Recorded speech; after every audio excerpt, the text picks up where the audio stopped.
আসসালামু আলাইকুম। শুভ বিকেল, শুভ সন্ধ্যা।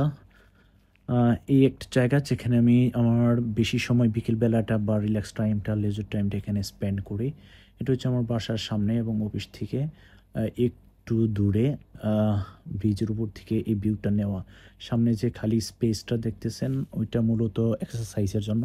এখানে বয়স্ক লোকজন যারা তারা ডান্স বা বিভিন্ন চাইনিজ এক্সারসাইজগুলো এরা এখানে করে মিউজিকের তালে, তালে অনেক সময়। তো এই জলাশয়টা আমার বেশি পছন্দ কারণ হলো এখানে ডান পাশটা জুড়ে দেখতেছেন ছোট, ছোট যে গাছগুলো দেখা যাচ্ছে সবগুলোই শাপলা এবং শাপলা ফুল আমার অনেক পছন্দ। আমাদের জাতীয় ফুল বলে সেটা না। এটার সাথে আমার অনেক গভীর স্মৃতি লুকায়িত। আ ছোটবেলায় অনেক দূরে চলে যাইতাম এই শাপলা ফুল তোলার জন্য। তো ছুটে আসি কখন আ এই শাপলা ফুল ফুটবে আমি নিজেও জানি না। কজ আমি এর আগে ২-১ টা ফুল দেখেছি। এটা নরমালি বর্ষাকালে ফুল। বর্ষাকালে আশা করি ফুটবে। দেখেন ২-১ জন মানুষ অলরেডি এখানে এসে গেছে। আ অফিস ছুটির টাইম এখন।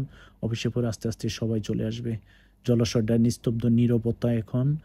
ফুলগুলো ফুটলে কত সুন্দর লাগবে। জাস্ট এটা ভেবেই আমি মানে নিজেকে আবেগে আপ্লুত করে ফেলতেছি। আ খুবই প্রিয় একটা জিনিস আমার। আ হয়তোবা ফুল ফুটলে আপনাদেরও দেখাবো একসময়। ভালো থাকবেন। নীরব নিস্তব্ধ পরিবেশে কিছু সময় কাটানো উচিত সবারই।